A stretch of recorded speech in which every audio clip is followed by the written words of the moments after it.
Guys, আজকে আমি 1 KG আদা নিয়েছি আর নিয়েছি 1 কেজি রসুন। এগুলো আজকে আমি সবগুলো ব্লেন্ডার করব।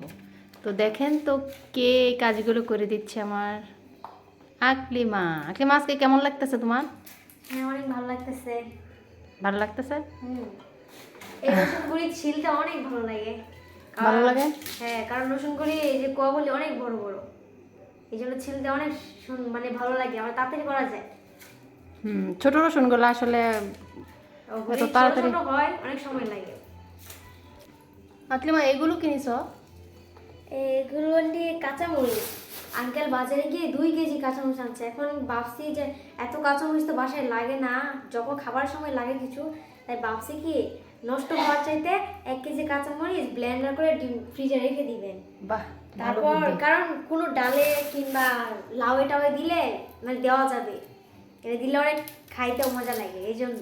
বাহ, ভালোই তো। আকলিমার বুদ্ধি আছে। বুঝতে হবে আমি আকলিমা।